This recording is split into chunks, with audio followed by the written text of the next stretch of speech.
All right, Howlers, let's get howling. But first, a couple quick warnings. First warning, this podcast contains adult content. Don't be a pixie. Second warning, this podcast contains spoilers for the entire Red Rising saga. Don't forget to follow us on Instagram, Twitter, Facebook, Etsy, email HowlerPod@gmail.com. Visit us at HowlerPod.com and rate and review us 5 stars only. If you don't give us 5 stars only, then we'll make you drink out of Tharsus's head bowl. And now, HowlerPod. Ow! In life, it's very tempting to forget the past, to try and make a perfect future. But the past and the pain we have endured, they make us who we are. Hello, Howlers! Welcome to HowlerPod, your podcast for all things Red Rising, where every episode we dive deep to break down, celebrate, and discuss all aspects of the fantastic Red Rising saga by Howler number 1, Pierce Brown. Ow, ow! I am your host, Ben Reinert. I am joined, as always, by the amazing Erin Ayers. Hello, Howlers. Erin, before we get into what are we doing today, we have reached a very important milestone. It's our 100th episode of HowlerPod. Woo! And we got champagne. I'm going to feel like you try to open that. we have to pop a bottle to... Popping bottles in the ice. So, Ben, what is your favorite memory these past 100 episodes of HowlerPod?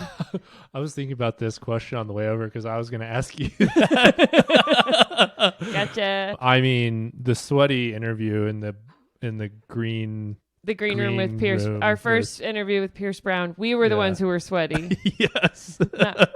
not the creator. The sweaty, manic first Pierce Brown interview. It was like doing drugs. It was like endorphins straight to the face. Yeah, that was great. And then right after we interviewed him, we went to Red Rocks and saw Ben's favorite band. It was a great night for me. My Morning Jacket. Yes. Yeah, that was a great day and night. Mm-hmm. Super exciting. I met Blair Brown, Mm-hmm.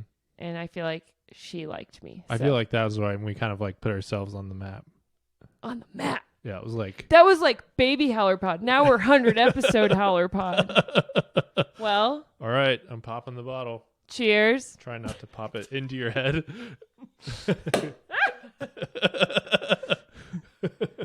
Thank you.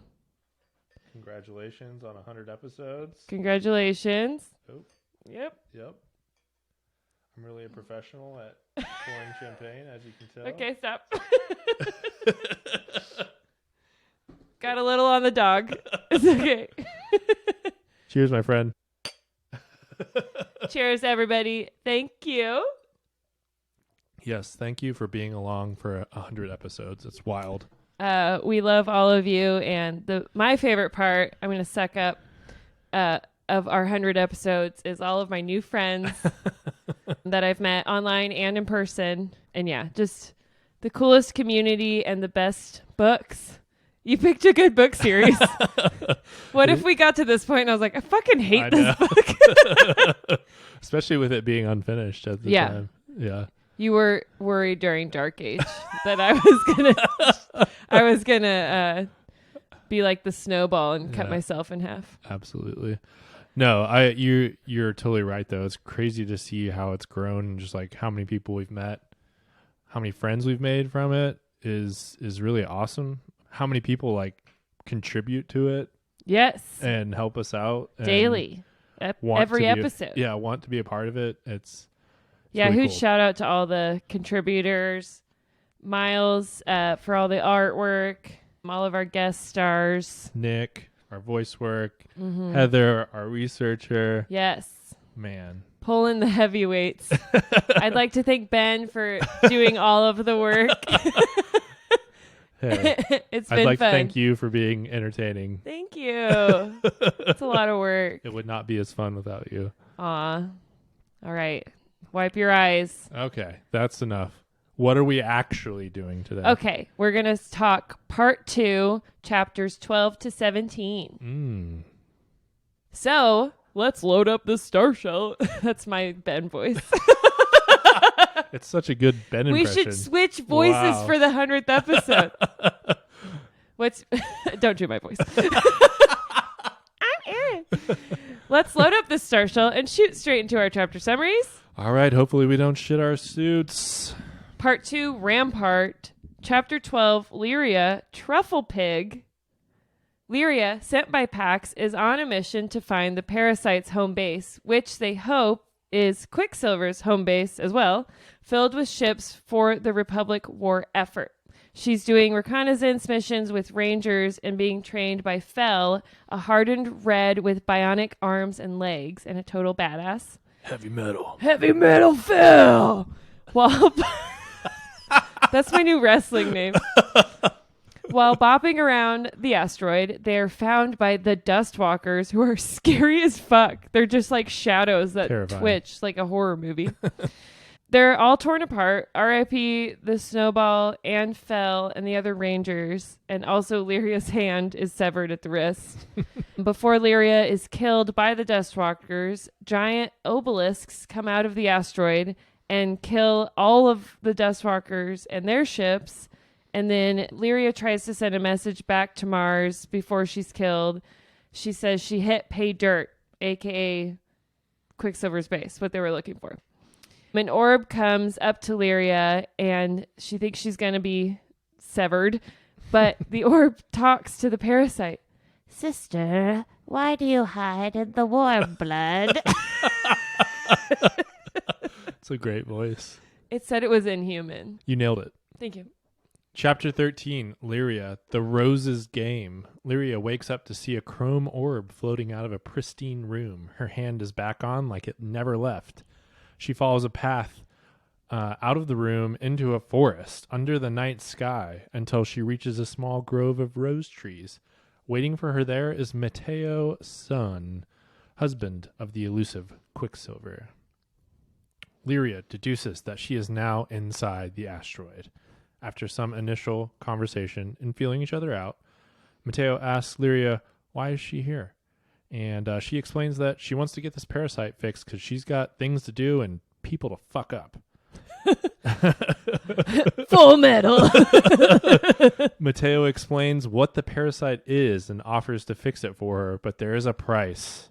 She could possibly lose all or part of her memories, the things that make her who she is. Lyria quickly turns down the offer, deciding that she cannot risk losing the memories of her family. She asks to have the parasite removed. Just straight up, get it out of me. Matteo agrees, and through her act, he is reminded that without his past, he would not be who he is. Her act inspires him to send on the intercepted message that Lyria tried to get out to Mars in hopes that it will reach Darrow and that he can come to the asteroid and convince Quicksilver to rejoin the war. Wow. I did feel like that was a quick change of heart. We'll talk about it. Oh, I don't want it anymore. Sorry. Chapter 14, Virginia, the Armor of Love. Virginia is sending emissaries to Quicksilver based off of Lyria's message.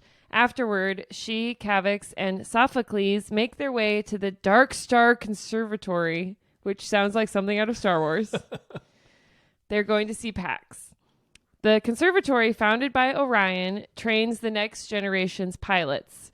The Blue Professors made a special exception for Virginia by letting her visit, because normally they're locked away for 6 or 9 years or something? It was like 6 years, I think. Damn. Yeah. That's intense. Pax comes out of the school with a shaved head and some heavy metal digital tattoos. Virginia and Pax, they talk about the possibility of Darrow being alive. They talk about Valdir, who's in the cells. And the main reason for the visit, Virginia tells Pax that they received word from Lyria.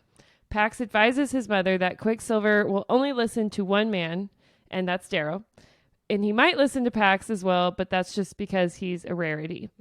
Before they part, Virginia apologizes for not wanting him to study at the conservatory and for not bringing him into a world fit for children. They hug and have a sweet mother-son moment before they part. And I cried. Chapter 15, Lysander, Earth. Ajax greets Lysander on the tarmac as he arrives on Earth. They exchange barbs and kind of pleasantries at the same time. Weird brotherly, Yeah. but also murdery. Ajax is about to leave for a battle with the remaining Republic forces in the South Pacific. Before he leaves, they are joined by Atlas, who is taking Lysander to meet with Atalantia. There is clearly no love lost between father and son as they depart. Lysander watches Atalantia hunt Chitana before he meets with her. Atalantia is pissed at Lysander for trying to undermine her and tells him that, congratulations, because he's trying to undermine her, he gets to now lead an Iron Reign on Luna. This will be the next step in her campaign against the Republic. Lysander's like, whoa, what? The Rim? They're going to hate that. And she's like, I know. That's the idea. I don't give a shit. Taking Mars is going to be really costly and difficult. It's going to cost a lot of manpower and a lot of money and a lot of equipment and a lot of ships and a lot of explosives and whatnot. They would rather let Mars continue to struggle, kind of choke on their own issues, and then they also want to reduce their resources, like the Rim's resources, at the same time and weaken them as well, because they know that's probably the next war. Atalantia then brings out her trump card to make Lysander fall in line. It's Glorastes. He's on a leash, naked, on the ground, looking very sad and old. She tells Lysander she will kill Glorastes. She'll turn him into a pair of boots if he doesn't play ball. Fucked up. And support her at the upcoming summit. Lysander's like, fine, I will do this. He plays the part. She reminds him of her power and his place as her puppet to do whatever she wants with. Do not fuck with her, Lysander. Later that night, Ajax visits Lysander and uses a jam ring to hide their conversation from Atalantia. Lysander works on Ajax, trying to pull him to his side, telling Ajax that Atalantia killed his parents. Ajax tells Lysander that Atalantia told him he would say that, but that revelation is clearly making him take a second thought about the situation. He's like, you guys are too good at lying. Yes. I don't know what's going on. I'm just a warlord. Chapter 16, Lysander, the 200. The day of Atalantia's summit in the Colosseum has arrived. That morning, Lysander confirmed with Horatia that the deal with Valeria was good to go. At the start of the summit, Cornelius Carthii asked for support in fighting Apollonius. Atalantia says that she personally sent 10 legions to deal with Apple. However, this means that Atalantia will soon own the dockyards, which the Carthii don't like. Next up, the Moonies. They come. Diomedes gives a report, and then Dido steps up and challenges Atalantia to attack Mars like she promised. The room erupts into bickering, and then Julia opens the floor to the body. But everyone stays silent, and it becomes super awkward. Then Lysander looks up to Atlas quickly, who's sitting up above the gathering, and then everyone starts to think Atalantia has silenced everyone into compliance like a queen. Mm-hmm. How dare she? Bad luck for her. It's okay to be a dictator, but not a queen. Then Atalantia gives her plan. They are to attack Luna, and Lysander is to lead the charge. Diomedes has had enough. He turns to stomp out of the room, but before the Moonies can leave, Lysander stands. Chapter 17, Lysander. Mars must fall. Where have all the shepherds gone? Where? I always think, where have all the good men gone, and where are all the lies? Lysander shouts this to the body. Everyone turns like, what? Oh my God, Lysander, that bitch? Atalantia is like, you cannot interrupt me, bro. And Lysander invokes his right of interjection on the grounds of conscience. He's so important. Golly, it's fucking eye roll city. He'll need 30 members to validate his interjection. That's when the deal with Horatia and her entire block raise their hands, giving him enough votes. Lysander then gives a rousing speech reminding the Golds that they are the shepherds of society. He reminds them how they fell in the first place and how Darrow took advantage of the infighting. He says that if the Moonies leave, they'll just be aiding Virginia.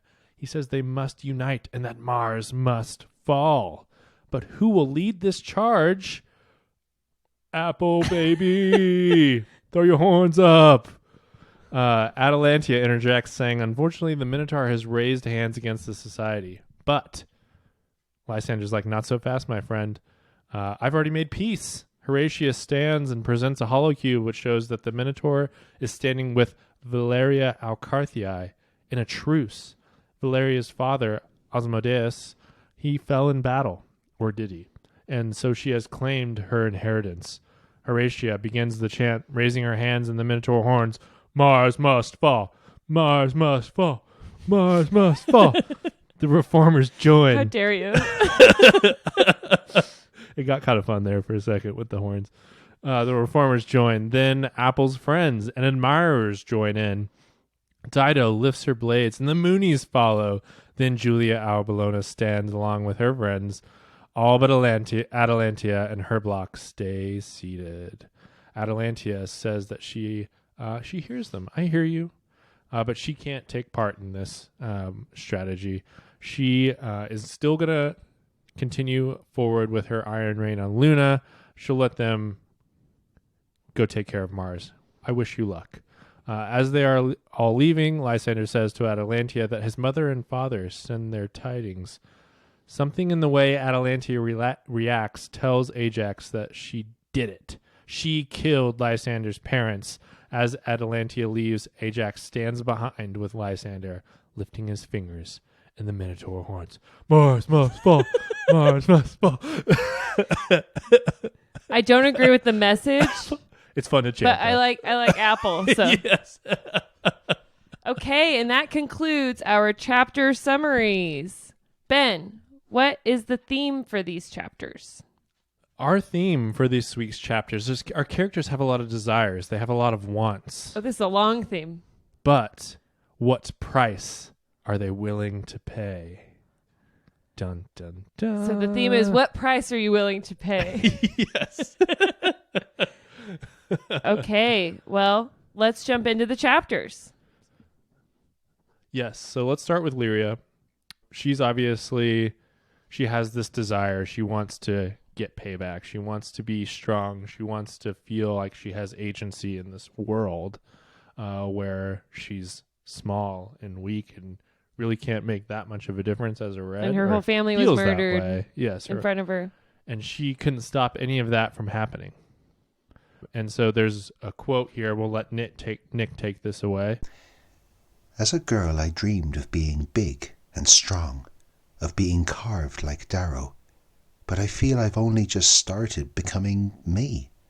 I'm gaining strength from all the bad that's happened to me. To lose that now seems like a betrayal of what I've gone through so far. Worse, it's a betrayal of everyone who's gone out of their way to help me. Wow, we're really stretching Nick's accent work, I feel like, on He's these. doing great. I love it. Great job, Nick. Much better than mine.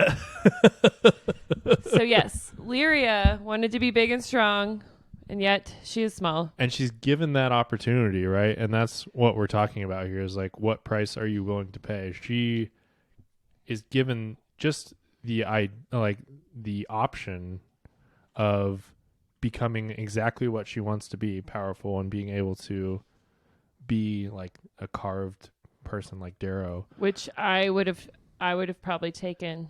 But if it meant that you were going to possibly lose half your identity, the way it was so quick. The way Mateo says it to me wasn't that convincing.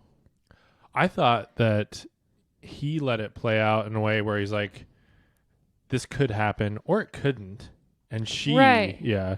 Like he was like, you might still remember all your memories, but be like detached from them. I'm like, yeah. That sounds nice. I think it fits for Lyria to make the decision that quickly because she is decisive. She's been decisive throughout this entire series. Yeah, and that is right. her. And so when she's given the choice, and in this moment, when she lays it all out, especially where it's like, I'm the only person that is carrying on my family's legacy. Like Liam is, but he doesn't know the family at all. And I haven't had a chance to tell him yet. So that part he was just little. Is so important to me that I can't even risk it at all. And I like that there was like this open door where there's a chance where she could have this and still she could have her cake and eat it too. But there's also a possibility that she could make this decision and lose. And just eat it. Yeah. And lose. So I like that, where it was like not necessarily just like you're going to lose all your memories if you do this, because there's not a lot of conflict there.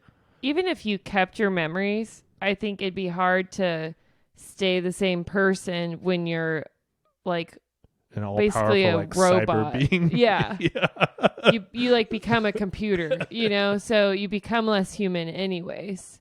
Mm-hmm. So no, I mean, I think for the story it's good she made this choice, because like it's hard to have like Superman running around and then explain why he isn't just winning everything, Yeah. So you don't really want like an all-powerful Thanos. Right.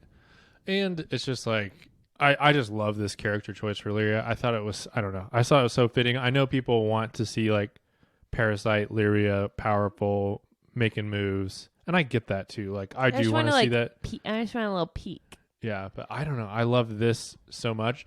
And then I think when you take it and you juxtapose it against Lysander's decision-making throughout this, where Lyria stays true to herself no matter what. And she will, even if it's going to cost her life or whatever. Or power. Or the power that she's been desiring for so long, she stays true to herself. Where you see Lysander, especially like throughout the early parts of this book, he compromises himself a little bit more and more. And then especially once we get out into the Rim, he starts compromising. He makes like deeper and darker decisions each time. And then it's taken him to this place where... And then he becomes the biggest asshole of all time. Exactly. And so I love that comparison. I love the comparison of Lyria and Lysander and their decision making when given similar types of choices, and just like how their characters deal with it, and how they justify it. Like Lyria is so pure, and she just understands exactly. Like she's just like, nope, she's I don't like want to do it. Vin Diesel family. Yeah, exactly. But Lysander is constantly trying to game it out and justify it and apply the logic of the situation and give himself an excuse like why he can do it and why he needs to do it. And so that comparison is always just, I don't know, it's really fun. Shows you a lot of difference between the two characters. So what price are you willing to pay? Lyria says, not the price of my humanity. Right. But I will pay the price of ultimate power. Right. And I think Lysander is faced with a similar choice at the end of the book, and he definitely chooses the opposite. Yeah. So let's jump to Lysander. We'll go back to Mustang. So what price is Lysander willing to pay? Yes. So let's hear from Nick. When Atlas returns, it is not with a hound on his leash. Instead, it is a naked old man.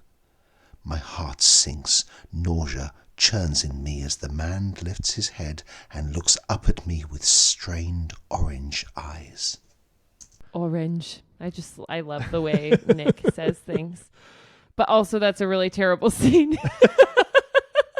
And this is like a first in a series of choices, right? He's like, this is basically a father figure for Lysander. And it's terrible. And it's Lysander. This is when you start saying Lysander's backed into corners where the only choices are bad choices. But he's very quick to sacrifice his friends. That's what I'm saying. Like, he really doesn't think about it. He's like, he feels terrible. Yes. And it's kind of like out of sight, out of mind though. 'Cause he's like, oh, I hope he forgives me. But like now he's just going to be tortured and skinned alive. But Lysander doesn't have to see it. Right. And that's I think a good thing to call out that you says like, he definitely feels it. He feels bad about it. And like here he says heart sinks, he's got nausea, like he's sick to his stomach thinking about like what's about, but he doesn't, there's no conflict in the decision that he's going to make. It's Right. just like, oh, it's basically like a chess move where it's like, oh, I gave up my bishop here or whatever, you know, Yeah. like he's looking at it that way. Like, Also, that sucks. for being like the mind of a generation, he didn't do a very good job of protecting his friend. He was like, why didn't the Praetorians protect him? And we'll talk about that. Bro, Yeah. why not? Maybe you should think more about that. But yeah, so I mean, this is kind of first of all, he's just the willingness that he has to sacrifice Glorastes. Like, he doesn't have a second thought about trying something different, Right. or bargaining. or becoming a different plan or anything Or like like that. maybe I can work with Atlas to get him back. Right. It's just like, this is okay. She got me there. I lost this piece off my board. Yeah. But I'm continuing forward with my Guess strategy. he'll skin my quote best friend alive. Yeah. My father figure. This person that means so much to me. He doesn't even consider for 1 second trying Yeah. to do something different. Yeah. Yeah. Right. So yeah, I love you, Lysander. We hope you're all on the fuck Lysander train now. It's gonna get worse. So clearly, like, the price that Lysander is willing to pay is like his father figure / like best friend / closest confidant, and like someone who he respects immensely. for his mind and Yeah. his craft. Yeah. Yeah, and then all of that is lost. With very little second thought. I mean, Right. there's obviously he like feels the loss. Yeah. And I'm not saying he's And like he cold feels that way. He's but caught by Atalantia. yeah. But he's very quick to be like, well, I can only do one thing, Yeah. which is Gives sorry, up. Glorastes. Yeah, what about using your mind's eye or like Apollonius's naked ghost cloak to Mhm. like try to save him a little bit? Yeah. Well, he's just too focused on, like I said, what he wants, because it doesn't matter. Like, he's willing, and we find this out with Lysander throughout this entire book, but like, he's willing to pay whatever it takes to get what he wants. And Yeah. that is a difference between him and a lot of the other characters. There's a limit, you know? And Yeah. I think that's what separates Like your humanity. good and bad and your humanity, that kind of thing. So we mentioned Mustang. Let's talk about her. The price that she's willing to pay for information, for help, because Yeah. they have very few allies right now as far as the Republic goes. And so she's having this conversation with Kavax about where she's getting her information. She's been able to uncover these moles within the Republic, 4 in 1 week or something like But that. And I'm being Kavax. Fuck, I Kavix, forgot. yeah.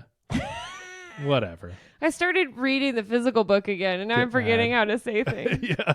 Go back to TGR.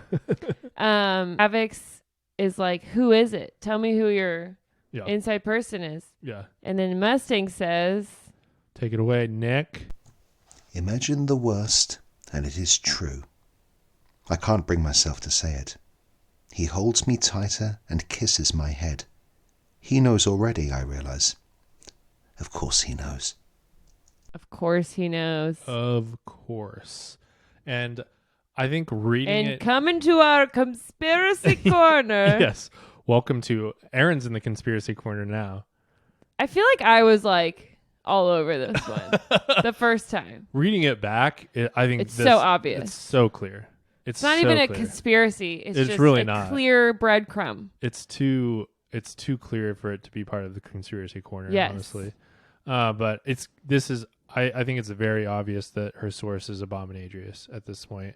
Because she says, imagine the worst, and it's true And she's thinking about that for for Kavix. Kavix. And then she immediately thinks of original Pax. Yep.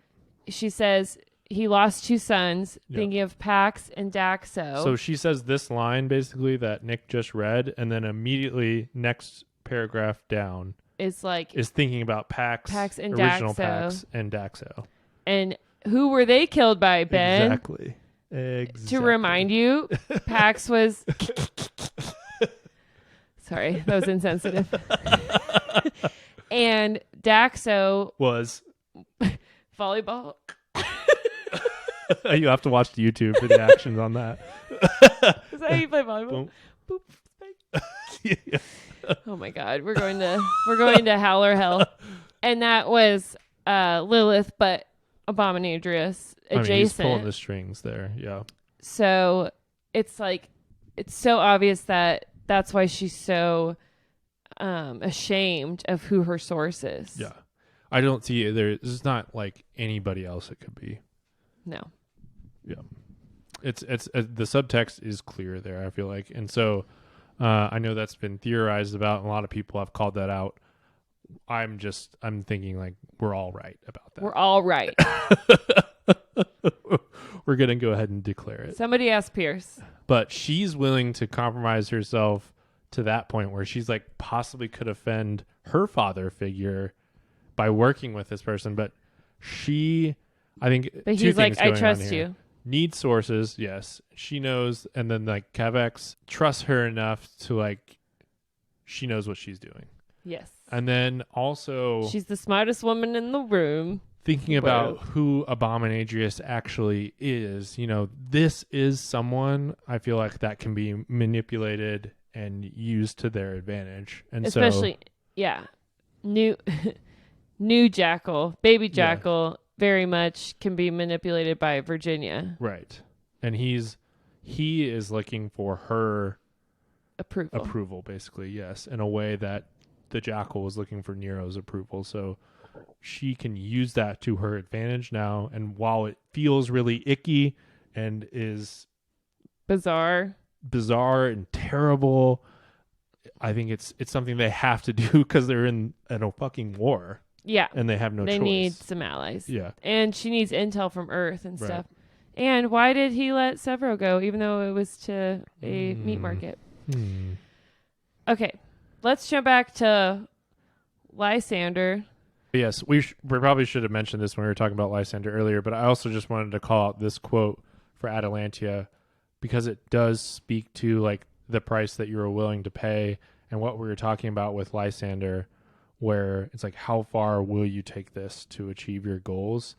And Atalantia has a couple different quotes to Lysander. We'll play them both right now. Listen, Lysander, I know you. You are too gentle for this game. This game is meant for people like me. I will win.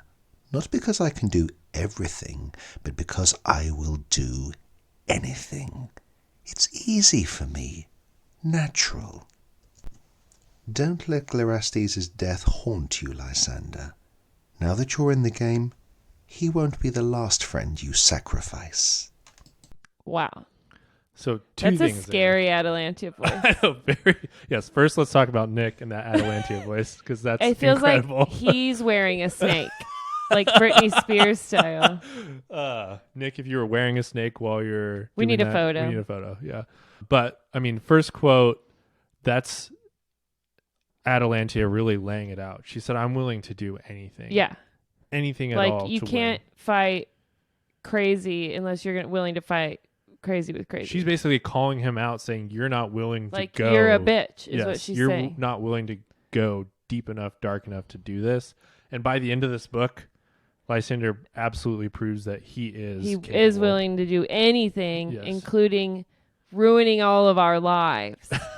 And that speaks to our second quote here, where she says, "Don't let Glarastes' death haunt you. He won't be the last friend you sacrifice." And she means Ajax, because Ajax had just done the Minotaur horns. But right. But I mean, then there's a lot of subtext there right. where it's like we can read into that because Cassius. Yeah. Can you call him a friend, though, when he's like blatantly... I mean, he's family, basically. I mean, it's even worse than a friend. It's worse. Yeah. It's bad either way. But, I mean, those are just really telling quotes. I think just like, I thought Atalantia was awesome throughout this entire set of chapters, and we'll talk about that a little bit later as well. But a lot of the stuff she says to Lysander, I think, is just sets him up for like, he's really internalizing a lot of that, and then it plays out in his actions later on because he's responding to it in a way. Right. So I love that. Okay, so that's just this week's theme. That moves us on to our next segment, which is how was Cassius hilarious today? Unfortunately, he was not, because he was not in these chapters. Oh, I'm so sorry. But there was a hilarious line from Ajax, and it was "Go fuck yourself, Lysander." So I think we can. That was good. Yes. Yeah, there were a few "Go fuck yourselves." There were 3. Yeah, it was good stuff. Yeah, because there was Atalantia. Oh, fuck off! And Julia said, "You fuck off." A lot of fuck offs. That was good. And then didn't Valeria have one? I don't know. No? Okay. What, in her truce thing? I don't think so. No. She was like very patrician. Oh, that's right. That. Yeah. Just kidding. Yeah. I was thinking there was another fuck off. Let's go ahead and move on to the Prime 5. 5 of our favorite insights and observations from this week's chapters. Do you want to start? Sure. Shout out to Fel. Man, this guy. He was super cool. Heavy metal red. He even got camel case. He got heavy metal red. Yeah, metal. Yeah. And then when the Dustwalkers come, then his skills improve tenfold. I know. And Lyria's like, oh shit, he was holding back. I need a Fel like short story. Yeah, like why is he bionic? Was that his choice, or did he lose his arms and legs in the rat war or something? And then one thing I wanted to say about Fel is, and this, I did not catch this the first time around because I thought he got killed by the Dustwalkers, but he just gets delimbed. Right, and then he's just floating around. Right. And so, but Lyria specifically asks if he's dead, and Mateo says yes. So, but off screen. Who killed Fel? Off screen death. Do you know who killed Fel? Was it the orbs? It had to be. The orbs were just like killing everyone, and then they were like, sister, we're not going to kill you. So he got killed by Quicksilver, basically. Probably. Yeah. Unless, like, just within the melee. What if he, like, floated off? I don't know. That was a very definitive yes, he's dead. Yes, he's dead. Right. Yeah. R.I.P. Also R.I.P. to the pilot. Mm-hmm. Lyria's pulling her along, and then she's just got a boot. That was hilarious. Just got a leg. Is it hilarious? It's a full leg. You have a weird definition of the word hilarious. We're being bad today. This champagne's making us heartless. We've also got to say R.I.P. to the snowball. The snowball. Man, that actually like. Why is this Prime 5? This is like sad. It's becoming sad. Well, okay. The Prime 5 is Fel was super cool. Yes. Also, the Dustwalkers were super cool. We got to see like some new action from new players. Yes. It was cool to see the Dustwalkers actually do something because we'd heard so much about them. Yeah, and they like jitter like a horror movie. Seemed very scary. Like shadows. Like Lyria's shooting at them, and someone's like cut her, and she's like, "What?" Like crazy. Which is why she needs Figmentum. It's also insights and observations. Really, the insight is that Quicksilver killed Fel. Yeah. But also, R.I.P. Snowball. You said that. Yeah, and we love the Snowball, and that's like our last little Ephraim piece of Ephraim. Yeah, which sucks. I will that hurt me. Remember you. Let's move on to our second thing on the Prime 5 list. Okay. The Green Death. It's our introduction to... No, thank you. Bioweapons. Bioweapons here. We got a little bit of this in Dark Age where we got like... We saw that Atalantia was testing some stuff on Mercury, but this bioweapon, the Green Death, I think really points us towards the Eat Me or I'd Me or whatever it was. Eat me. Eat Me. I'd me. And it's our first kind of nod in that direction. Like right? towards bioweapons. Yeah. And Fel was like, let's get the fuck out of here because who knows how long it lingers. And it was used on a pirate's nest. So I was like, I want to know like... Did Quicksilver? Yes. Again, like, is Quicksilver testing this shit? I don't think he tested it. I think he needed an asteroid, and then he needed that to be like the like thing they find if they come. Yeah. So that makes sense. You know, I think he killed them on purpose. Like this is a good cover story for my asteroid. Yeah. Yeah. Yeah. Quicksilver is ruthless. Could it all just be a setup, like make to look like? I don't know, but like I'm sure I'm sure he was like, I want that asteroid, and there's pirates here. I'm just wondering why, like, who's unleashing a bioweapon on a bunch of pirates, like, or maybe I mean, Quick's been there for a long time. Maybe he's there, and then the pirates are setting up, and he's like, let's get rid of these ants on my hill. Bioweapon these guys. Let's bioweapon them. But, I mean, there's a couple hints to just like the nefariousness of Quicksilver. I mean, he is... Oh, for sure. And we learn more about him, obviously, once Darrow has a full conversation with him. But, like, this man is ruthless. He now is on the we just need our species to survive, not the current people who are alive. Yep. Next up on our Prime 5 is the parasite's backstory known as Psyche. Is it Agatha? Agala C. Ken. Agatha Christie? She loves a mystery. That was a good mystery hand. Mystery. So this is another revenge seed sowed by Quick. Mm-hmm. Further into the book, when Darrow's visiting, we hear when Quick is abused by that Gold he was working for, who then like killed his husband and family, and it was all horrible. And then Quick takes revenge. We'll talk about that later. Mm-hmm. So this is another seed of revenge that came out of that for Quicksilver, commissioning this Psyche from Agala C. Ken, and she made 6 Psyches, but while she was making it, she realized what it would become, and instead of letting Quick get his hands on it, she had like an ultimate one. She had like the finished product, right? And then she was like, hell no, this is terrifying. I'm going to destroy that. Destroy it. And then she killed herself because she had the knowledge of how to make it. Right. And she didn't want to live in a world with gods. And then she released the prototypes out into the world. The 6 prototypes out into the world. And Lyria swallowed one up her nose. She got one. And so it's like, I mean, lots of questions. 6 in all the worlds, and Lyria gets one, and then she like smushes it. Lots of questions on this. Is like, are there any more of them?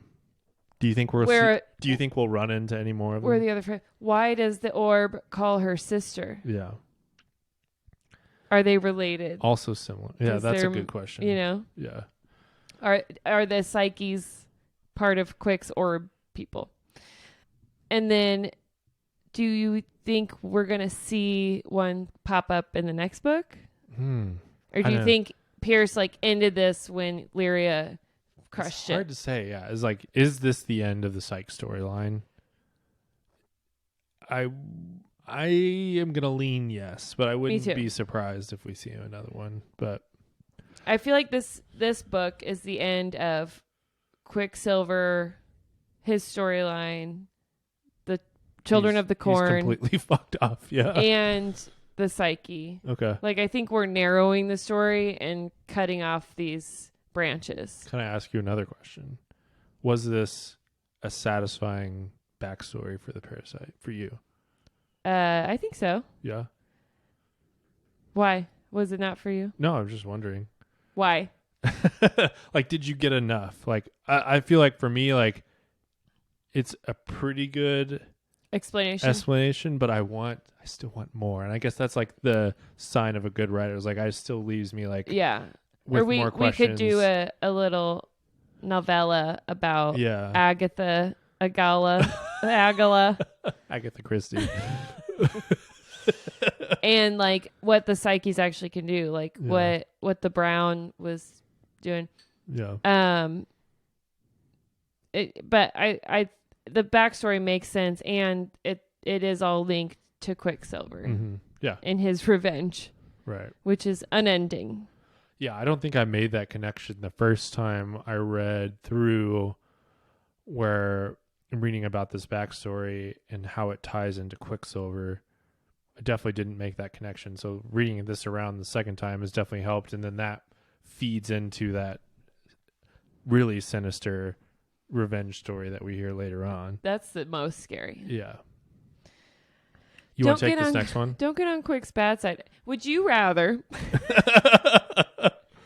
be Glorastes as a dog or the gold Ah, man, just, floating in space. treat me like a dog and skin me alive. I don't want to be... That'd be better Yeah, stuck in a space casket for alive 200 years. forever. Yeah. That sounds terrible. I agree. Just, I mean... Could you like hold your breath? And Yeah, I would be Darrow just slamming my head into the fucking yeah, I'm sure there were. ceiling. I'm or sure whatever. he like floated him. Right. You Yeah. know? Everyone's gonna have nightmares tonight. What's next on our Prime 5? We've got a Mustang Prime 5. I want you to take this one Oh, because I cried. because you're a Mustang lover. I'm a Mustang. There's a great passage here. I'm sure it hit all the parents in the gut. We are not parents, but I'm not a parent, but I felt as if I were a parent. I felt parental in that reading moment. this. It's when Mustang is hugging Pax goodbye, He is my favorite smell, my favorite sound, my favorite sight. He will never know how much I love him because he does not remember the day Darrow and I conceived him, or the months I carried him inside me, or the minute he came into the world, the moment he said his first word or took his first step, or made me laugh for the first time. I remember all those things and all the things about them. Where the sun lay in the sky, how his father's eyes sparkled, what I feared in those moments, what I hoped for his life to be. That season of life is a haze to him, but when I die and reflect on my life, I know I will still believe that season was the meaning of mine. Oh. Wow.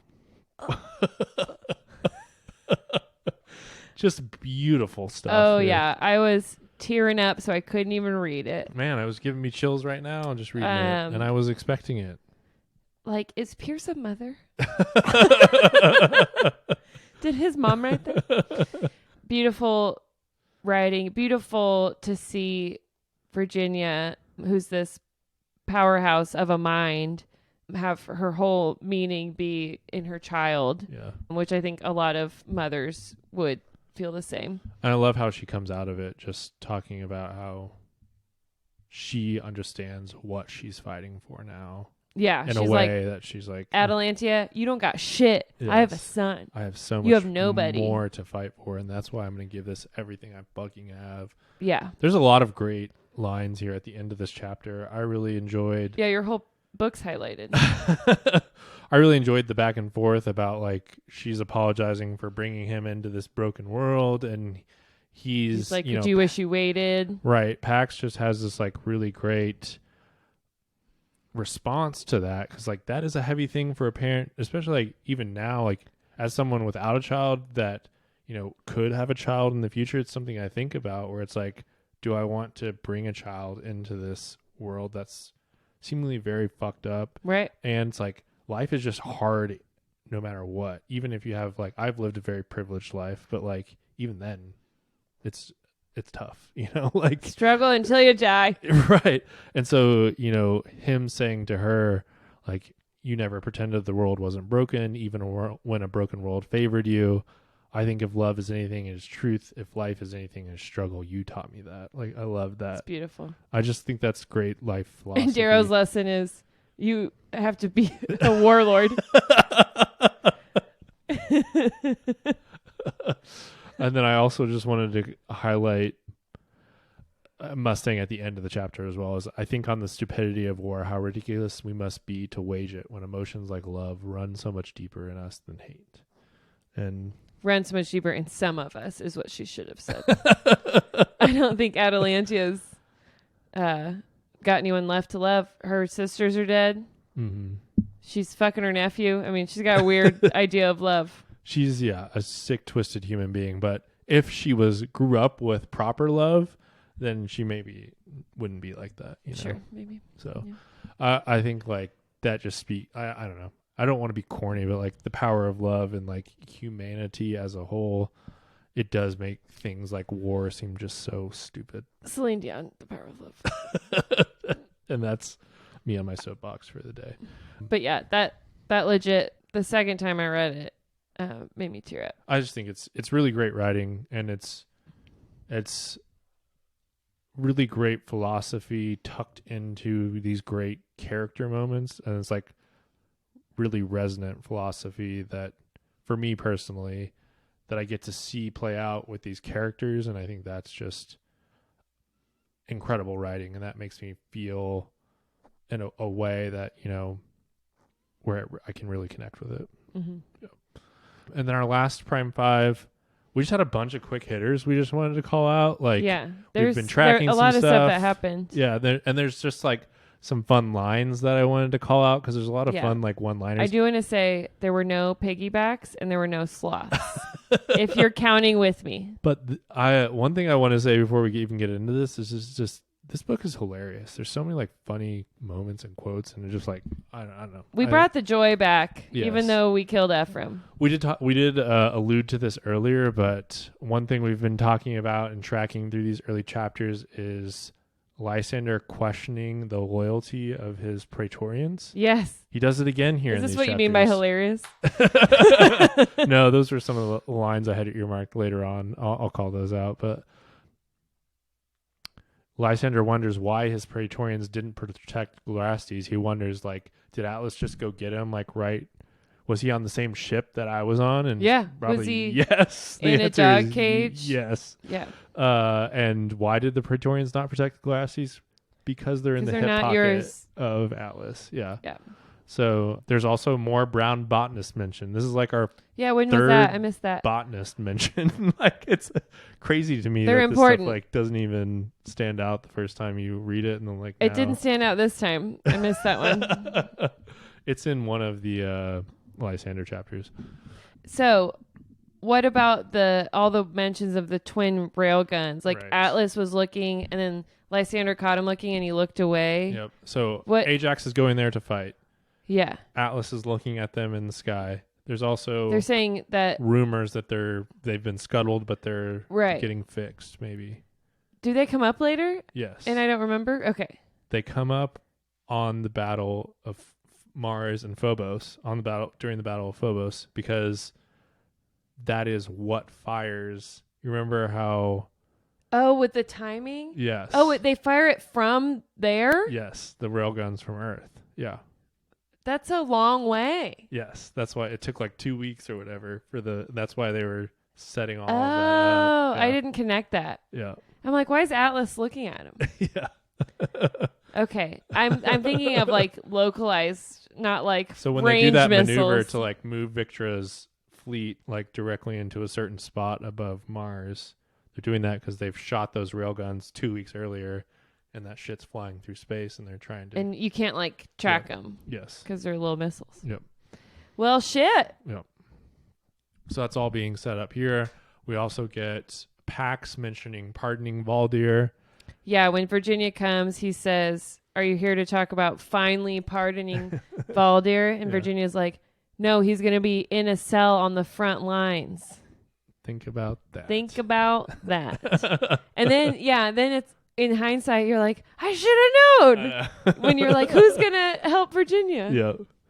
Yeah, it should have been clear. Yes, and then Atalantia at one point, she's talking about like letting Mars basically kind of like die on its own before they attack it, and she mentions that Mars is in need of several things like circuits, nickel, uranium, and blues. And I thought it was interesting that she said blues.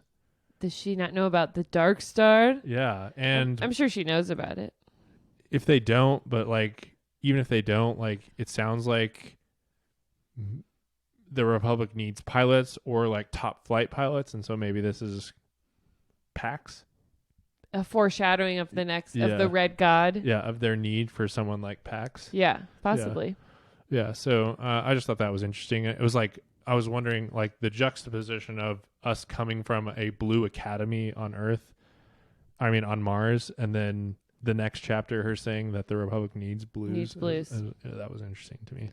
I wanted to say Quicksilver having mermaids seems a little unnecessary. Along with his Children of the Corn. But it's like, just like are these like rescue mermaids, or did he like make new mermaids? I think if we're talking about Quicksilver, he definitely made his own mermaids.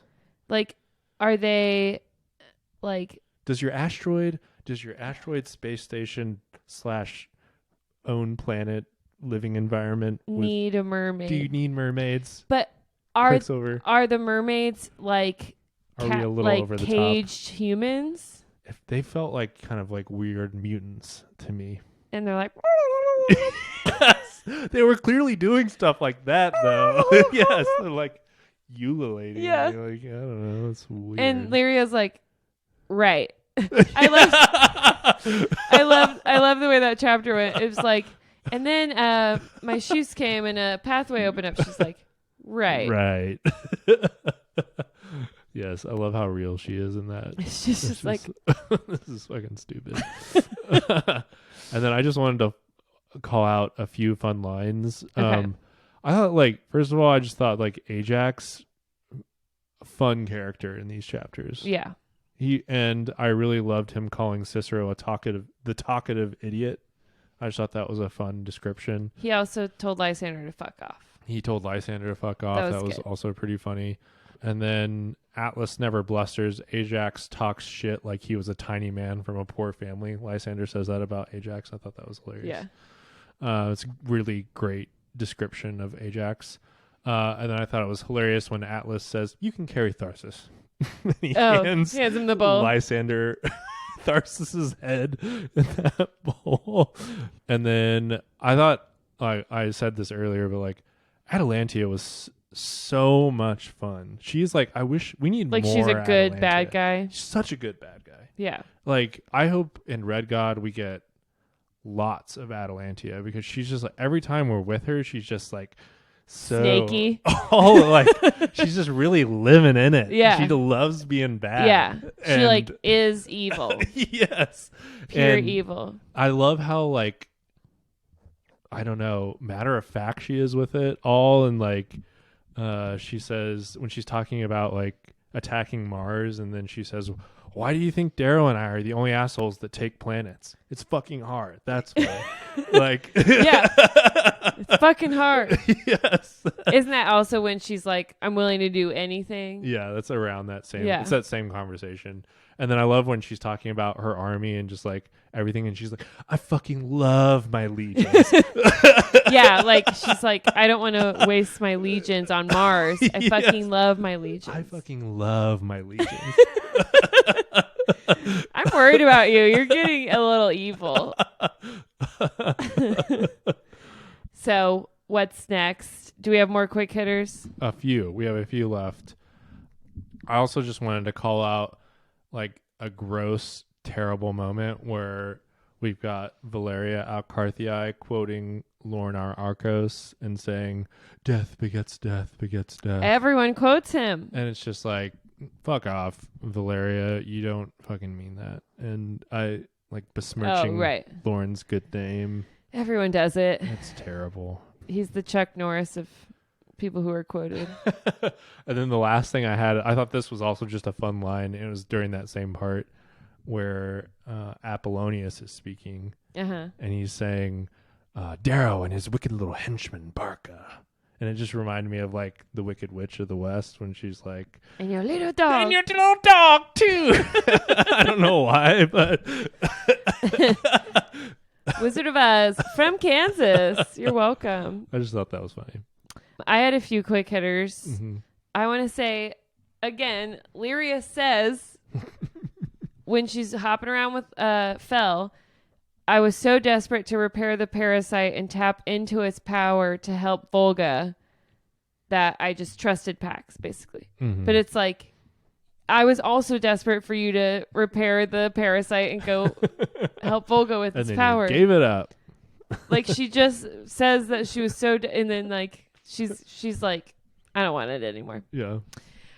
Mateo, when he's talking to Lyria, mentions Ephraim, and he says offhandedly that Ephraim did a few jobs for them, not that he knew it. Mm-hmm. So what were those jobs? I don't know. Remember when he was freelancing Yeah. and stealing art and stuff? Yeah. Like, do you have any guesses as to what he did for Ephraim and Mateo, for Quicksilver and Mateo?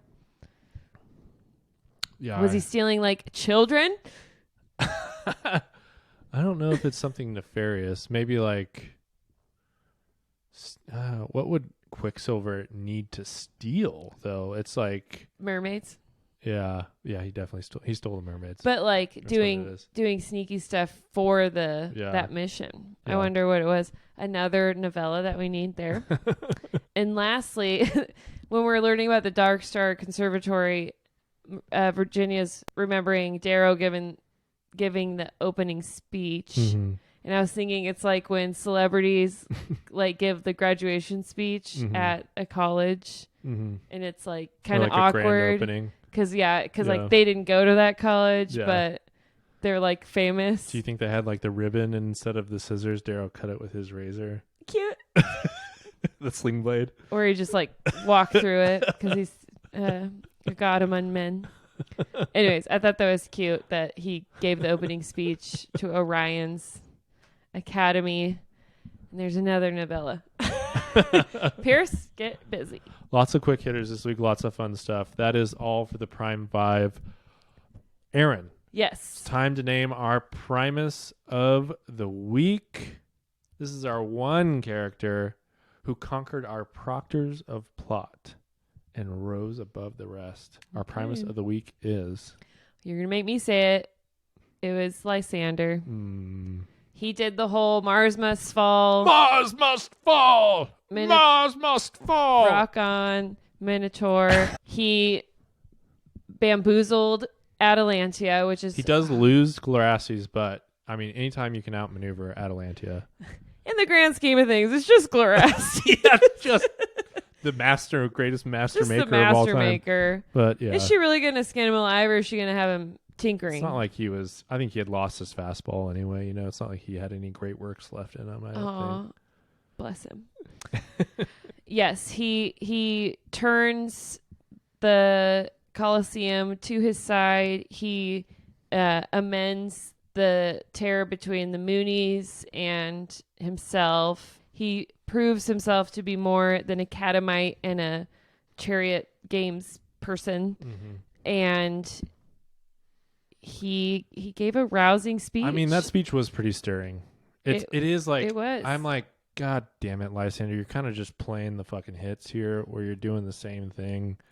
Where have all the shepherds gone? And we're so much better than this. And like, and you can see in that, like, I can see why Lysander likes people, because when you're listening to him, I can see why people like Lysander? Why people like Lysander at times. Like, you mean readers? Yes. Because like there is some like I'm not saying I do. No, I'm saying I could see why people do, because there is some appeal to that, you know, like they're shepherding this society, but when it's all like undergirded by slavery, that's when I just have a real tough time with it. Sure. But I can see like with the elocution and the speech giving, like why he's an appealing figure for people. And he speaks their language. Yeah. Like these people, the reason they're loving the war games and everything is because they want to be like the conquerors. They want to have their peerless scar mean something. But he can inspire that same passion for unity and being leaders instead of just warlords. So he knows how to stir their hearts. And he does make some good points, and he clearly like calls out Atalantia's games without calling her out, where he's like, you're clearly just trying to like make the rim weaker because you know, like, right. But he's also smart enough to tip his hat to her, say, you've been doing a great job, but we'll take it from here. Yeah. So he's like able to lay that out, but without insulting her to her face, really, like directly anyway in front of people. But hey, don't kill someone's parents. They might come back. It was 20 years later, however many years. I mean, at this point in the book, I'm not like Lysander is a dickhead. I'm just like, Lysander's doing Lysander stuff. He's still a bitch. Yeah. That's enough praising Lysander. And I promise you, we're done. That's it. Shut it down. Watch us name him Primus next week. I don't know what he does next week. Ben, do we have any Howler mailbags? We've got a couple emails this week. Our first email comes from Jen G. Thanks for writing in, Jen. we have there was a fun part of this I wanted to read. She said, I want to talk about Atlas. Anything you can do, I can do. Creepier Ow Raw. Appearing at Lysander Ow Dipshit's games with a mostly healed scar across his neck. I don't think the question is who nearly took Atlas off at the neck. I think the question is whose face had he been wearing and why. Oh, shit, Genji. Later in the book, when he's done wreaking havoc as Pseudo-Helios, his yellow mentions that his eyes / synapses will adjust faster this time. So, who was he cosplaying as that first time? I think I think he just plays along with it being a fighting injury when he says, you should see the other guy. Is it possible that the Atlas that gets killed by Cassius isn't the real Atlas? It would be a neat trick for Pierce to play on this. Oh my god. I hope not. Genji. I like that until that point. I don't know who he could have been playing. You should see the other guy means the guy whose face he was wearing. Yeah. Come on. Tough. I mean, that part I really like. The part about it not actually being the Fear Knight, I disagree with, only because like they had to go get the Eat Me from this Eat Me moon, right? The Eat Me. We'll just call it the Eat Me. We're calling it from now on. We are deeming it the Eat Me. Eat Me because it eats a whole color to death. We put that together ourselves. He goes and does that, and it's like very clearly a very taxing, difficult battle. Mm-hmm. And I don't think like just anybody could go do that. So if somebody was impersonating him, or he would have had to be like right there. And he also duels Cassius. Like, yeah, just not just anybody's gonna be able to duel Cassius and like not get killed immediately. Yeah. So I think it's Atlas. I think we can be pretty safe in saying that it is Atlas. We'll talk about it a lot later, but I felt like Atlas was like happy to die. He's like, finally. He's like, I'm sorry for everyone, but he's like in Twilight. It's in the movie, not in the book, where I don't think it's in the book, but the really, really old ancient vampire, it's like a dream or something, and he's like, finally, and then a werewolf like tears his head off. That's Atlas. Finally. If you know, you know. If you don't, then you're probably better off. Next up, we've got Cassie P and some tidbits. Cassie P. Cassie says, Chapter 13. I just have to express my appreciation that Pierce took the time to craft the series into more than just sci-fi, more than action, more than politics. Mateo's words to Lyria, in life it is very tempting to forget the past to try and make a perfect future, but the past and the pain we have endured and caused, they make us who we are. Without my past, my pain, I would not be who I am. Really hit home hard upon reread. The pains and the wrongs of the past should not, perhaps cannot, be washed away, but we can't wallow in them and stay stuck without any progress or self-improvement. Our past shaped our present. It doesn't always have to define our entire future. Yes. Well said, Cassie. I really appreciate it. I love that too. I thought it was just Mateo. fantastic. Man. He didn't make me cry this time, but he does make me cry soon when he's talking to Darrow. And then Cassie says that Erin should read this next tidbit since she's read Project Hail Mary. I did read Project Hail Mary. So it's clear from Virginia's convo with Cavix in Chapter 14 that Abominadrius is her source on the inside. Thank you. We agree, Cassie. We also think that. But are we supposed to hate him less? Question. After he roasted Howlers and, my God, mortar and pestled Niobe and Theodora. Question. Are we supposed to hate him less? I don't think we're supposed to hate him any less. I think like there's sympathy building for him because he's kind of this weird creature. Monster. Yeah, that's like, kind of a Frankenstein's monster type situation. Yeah. Where Frankenstein reincarnated. Yeah, it's tough. So it's like I'm not necessarily don't think that we're supposed to I don't think we're supposed to like him now, but I think we maybe have some empathy for his situation, but at the same time, like, he is grotesque and like abject, and I feel like Yeah. that is revolting, kind of, like he's still got a lot of those vibes for me personally. Like he's a means to an end Yeah. right now for Virginia and for Do you think the though that Republic. he's redeemable at all? I guess we'll see. I mean, I think he could be redeemed from burning Howlers. Sure, he can take a lot, but I mean, if Darth Vader can be redeemed, then Was Darth Vader redeemed? he Spoiler! he killed the Empire. I mean, and The lightning Emperor. fingers? Yeah, he killed lightning Oh, fingers. he does? Yeah. Wow. Yeah. I've seen them all. After committing like a lot of genocide, so Yeah. yeah.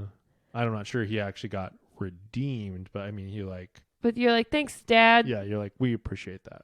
Is you finally Yeah. saw the light. Yeah, I think he could do the same, like, Yeah. that was nice of him if it's a self-sacrifice where he dies in the process. Yeah, he probably does need to die in the Yeah. process, I would say. Yeah. But Cassie P's not done. Cassie says, when Atalantia was praising, quotes, Seraphina, that was just me. I can't read. Praising Seraphina to the RIM delegation in chapter 16. I'm not sure if this was a deliberate insult by her to the RIM, but her calling Seraphina a credit to her people as a whole made me bristle, since in the end, Seraphina was definitely not whole. She was a half. That's awesome. And then she says, ghostly echo of Tactus's voice on the wind, gory hell, you've a hole in you. Hick S lupus, motherfuckers. That was Cassie. Thank you, Cassie. Thank you, Cassie P. Those are all great points. I like that she's as brutal in her jokes as we are. No. I feel like you can't, like, explicit podcast also means like of the heart. Like, you can't have a soft, Yeah. gentle heart and like talk about these books. Yeah. You know? I'm sure you can, But the books themselves yeah. are like crass and tear you apart. So, Yes. and also stomp on you and squish you. Yeah, and it's fun to laugh about that. Fun to laugh about pain. It's the only way to deal It with gets it. dark at 5 o'clock. You know, whatever. It's fine. All right, Erin. Do you know what it's time for? What are we into this week? Erin, what are you into this week? I have been reading a book, but I'm only halfway through. So I think I'm going to wait, but I'm really into it. Okay. It was actually, I read these chapters late because I was having trouble doing both. Yeah. That is a tease because I'm buying time. Okay, I'm into a movie which came out in 2020, but my coworker just told me to watch it. It's called Eurovision. Mm-hmm. Have you seen it? I've watched like the first part of this. Yeah, I did not make it through.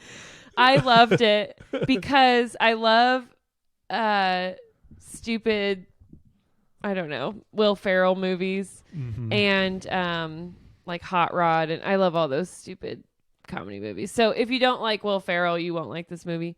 But Rachel McAdams is in it, and she is like the most beautiful woman in the world. I think it's hilarious that she's in this movie. But there is a real contest called Eurovision Song Contest in Europe, and it's like The Voice or American Idol. And this is a parody about that contest. Pierce Brosnan's in it. He's like the hot dad. It's truly like the dumbest movie. It's a great like Sunday during the day watch when you're like bored out of your mind. I wouldn't say like download it for the plane. Yeah. You know, like yeah. it's more of a like glance at your phone movie. But it made me very good time. happy. Like, Yeah. you know, I was in a bad mood and it brought me out of my I think I watched the first part of this and hangover I just state. like didn't get through the rest of it. I'm not sure if I dropped it just because I wasn't interested or having a good time. But I do remember like it being pretty goofy. It's very goofy. Yeah. But I loved it. This came out during pandemic times, and Yeah. I remember a lot of people were talking about it like it was really good, so I was started good. it. Yeah. I also like making fun of like those singing shows, you know. Yeah. So Nice. Eurovision. Ben, what are you into this week? I'm also into a movie. I watched the new Teenage Mutant Ninja Turtles movie. You fucking watched it? I thought we were Mutant going to go Mayhem. to it. I know, we should have. Did you watch it in the theater? No, I bought it at Oh, home. you can buy it? Wait, Yeah. you bought it? I rented it for $6 or something. When? Is it still... Yeah, you can still do it. It's on iTunes right now. Okay. I'll buy it myself. It's good. Teenage Mutant Ninja Turtles Mutant Mayhem. So I've heard great things. it was really fun. Is it bad? I haven't seen the other Teenage Mutant Does Ninja not matter at Turtle. all. I've played the game Do you on know Nintendo. the Teenage Mutant Ninja Turtles, like the story? pretty much? Donatello. Yeah. I mean, you know the Mushrooms. basics, right? Yeah. Well, I know there's 4 Ninja Turtles that fight crime. Right. Are those the Exactly. basics? And yeah, basically, Okay. turtles got some secret ooze, Cowabunga. and then they turned up into mutant turtles, Sure. trained by Splinter to be ninjas. Oh. Okay. Yeah. Now I'm caught up. Anyway, I grew up. I'm an old, and I grew up loving Teenage Mutant Ninja Turtles, and so watching this was just like, it was super fun for me, and like there were so many things done really well. Like the turtles actually like act like teenagers, like really they nail that aspect of them, like actually Are they like the being Way of the Water teenagers? teens. Bruh. Yes, very much. Bruh. Yeah. I don't know how to swim, bro. Animation style is fantastic. It's like, I wouldn't say it's like Spider-Verse, but it's kind of Spider-Verse-y, but Okay. it's more I love grungy, Spider-Verse. and like they do like a Like really arcane grungy. kind of. I would say even that's like prettier than this. They do a good job of like making New York look like just kind of like dirty, but Uh-huh. like it fits with the world, and Okay. like where there's like mutants and stuff, you know. Sure. And then like the characters are all really unique looking, like even like the human beings that they just run into, and like everyone's kind of ugly, and it kind of plays into this mutant vibe Nice. that the whole movie has. I'm excited to watch it. I mean, the bad guy is really fun. Superfly, voiced by Ice Cube, is awesome. Ice Cube. Yes. And then like there's a scene where like the Teenage Mutant Ninja Turtles meet other mutants, and it is probably my favorite scene in a movie this year. It was Really? like hilarious. And Paul Rudd plays one of the mutants, and he Paul is Rudd of Kansas City. basically just doing Kunu from Forgetting Sarah Marshall. It's like he's literally doing that character, and it is hilarious. You look like I'm from London. And he's like the funniest character in the movie, I thought. I don't know. I just had a really great time watching this. It was like one of those movies I didn't have to pick up my phone. I watched the whole thing. Like, Wow. That's high praise coming from Ben. yeah. So it was a good time. Wunderbar. I would have a good. I had heard good things about it, and then I watched it, and I was like, I was impressed. I Yeah. came in pretty I've heard low good things, expectations, too. but it was very fun. I'm thinking maybe I heard good things from you. Maybe you're the only one who's talked to me about it. I don't know. But it's done by like Seth Rogen, Evan Goldberg, who did a lot of movies together, Lovely. like Superbad and all kinds of stuff like that. So We're a you're Seth, you're Seth in- Rogen. yeah, you're in good hands with the creators on that one for sure. Great. I would definitely check that out if you're into that type of thing. All right, Do it. what's coming up next week on HowlerPod? We are going to read chapters 18 to 25. And last week I teased a possible special guest. Our scheduling assistant, aka me, may or may not have dropped the ball getting someone scheduled. Actually, It's just us. but we have the special guest. We have acquired him, and we're holding him hostage like Glorastes. Yes, But with a nicer... he actually likes being on a leash. Wow. He's also at home, not in a cage. So we are scheduled to have the special guest next week. This is a tease. They are a Netflix star. Superstar. Wow. Great at cooking. Wow. Wow. Wow. Don't forget to follow us on Instagram, Twitter, Facebook, Etsy. Special thanks to Miles for the episode art. Follow Miles on Instagram, Bensky Designs. Special thanks to Nick Brenlow for the amazing voice work. Subscribe, YouTube channel. You can see Ben doing weird. You can see Ben doing the Minotaur horns and such. Follow us at HowlerPod, and then email us for the Howler mailbag at howlerpod@gmail.com. Leave a voicemail, 1-800-516-1540. And you can also send in a video voicemail. Send it to our email. You'll have to email us that one. Just like record yourself. Low tech. You can send it to our DMs on Instagram too if you want. We're around. We're out here. Slide into our DMs. Tell a friend about the podcast. Spread the word. Spread the gospel of Pierce Brown. Rate and review us 5 stars only. If you don't give us 5 stars only, then we'll turn your best friend into boots. All right. Thanks, Howlers. OMNIS VIR LUPUS. Ow!